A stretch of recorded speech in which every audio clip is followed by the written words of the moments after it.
A MiG-29 from the 40th Tactical Aviation Brigade strikes Russian positions in Korobki, Kherson region with a French Aasm hammer missile. The French Aasm hammer missile is a highly effective air-to-surface weapon known for its precision and versatility.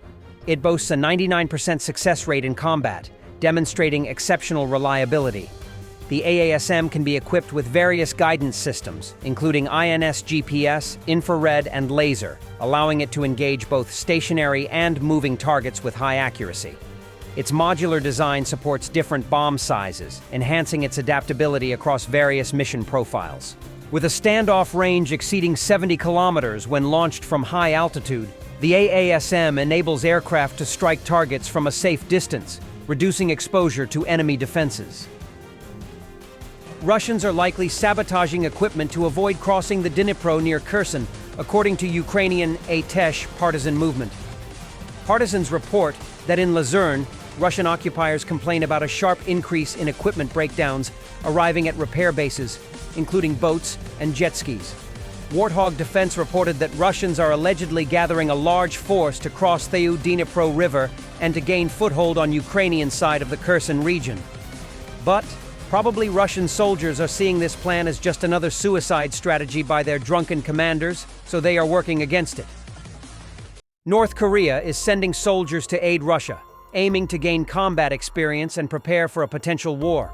This was revealed in a notebook belonging to a North Korean Special Forces operative, Jong, eliminated by Ukrainian Special Forces in the Kursk region, reports Lieutenant Andriy Kovalenko, head of the NSDC Central Command. Combat work against a Russian Shahed drone last night, shared by Air Command East. Ukraine employs a multi-layered defense against Shahed drones, combining air defense systems, electronic warfare, and small arms fire. On January 2, 2025, Ukrainian forces destroyed 7 Shahed drones over southern Ukraine. Additionally, Ukraine has developed innovative methods to counter these drones, including redirecting them back to Russia or into Belarus. In just one day, the Warthog UAV battalion of the 24th Mechanized Brigade destroyed 4 T-62 tanks and 3 BMP-2 infantry fighting vehicles, which were used by Russia to attack Chasiv Yar. The battle for Chasiv Yar, a strategically significant city in Ukraine's eastern Donetsk region, has been a focal point of intense military engagements between Ukrainian and Russian forces. Situated on elevated terrain, Chasiv Yar offers a commanding position over key supply routes leading to major urban centers like Kramatorsk and Sloviansk, making it a critical objective for Russian advances. In early July 2024, Russian forces claimed control over parts of Chasiv Yar, compelling Ukrainian troops to execute tactical withdrawals from certain neighborhoods. This development followed a series of aggressive Russian offensives aimed at encircling the city and severing Ukrainian supply lines. Despite these setbacks, Ukrainian defenders have demonstrated resilience, maintaining control over significant portions of the city and effectively preventing Russian forces from achieving a complete takeover. The urban landscape of Chasiv Yar has facilitated a robust defense, with Ukrainian units utilizing the city's infrastructure to mount counteroffensives and repel Russian advances. The protracted battle has inflicted substantial casualties on both sides, with reports indicating that Russian Marine brigades have suffered particularly heavy losses.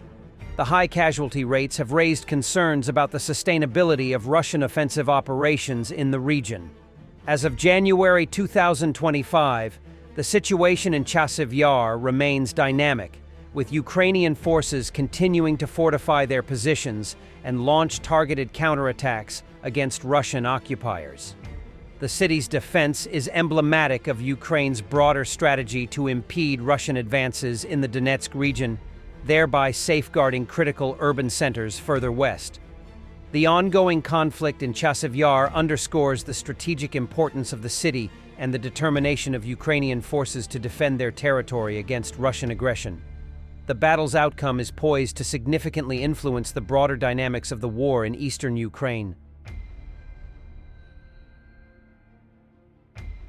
Former Ukrainian officials urge for more Ukrainian men to be mobilized. Former commander of Ukraine's air assault forces, Ivan Yakubets, Everyone aged 18 to 70 plus who can hold a weapon should join the armed forces.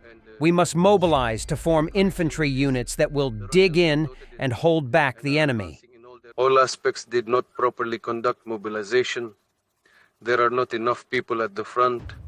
They say there is a lack of weapons, but I do not really trust that. Most of all, I believe that there are not enough people at the front. And in connection with this, the Russians have noted it and are advancing in all directions where there is no dense urban development. In the fields, they are now acting very actively and achieving certain successes. Therefore, they are bypassing on the Pokrovsk side. They will encircle Kurakov in a large circle. We will wait. Then in this way, they will bypass Pokrovsk from the south and from the west. And after that, our main strike will come from the bridgeheads they established in the Kupiansk area, taking positions on the right bank of the river. In 2025, Ukraine's military will start receiving a wounded soldier package, said General Serhiy Melnik, Deputy Minister of Defense of Ukraine. The kit will include adaptive clothing, hygiene items, and essentials for hospital recovery, currently provided mostly by volunteers. Transnistria is literally collapsing after it cannot turn on the heat anymore and the lack of energy resources.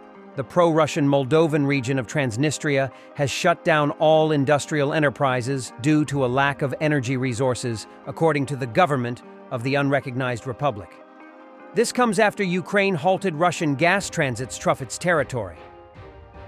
Good morning from the best country in the world. It's no wonder West is envy at this luxury. In our village, there is no gas and no water. That is why I wash my hair the way I show you in this video. You're right that it doesn't happen like that. We have a country of opportunities. There are conditions for living everywhere now, but that's not true. That's not true, guys. I would also like to take a bath like you do, but unfortunately, the truth is that I have to do it at home. I get water from the well. I am already used to it. I want to wish you to appreciate what you have. Water, electricity, gas, such simple things. Believe me, not everyone has them.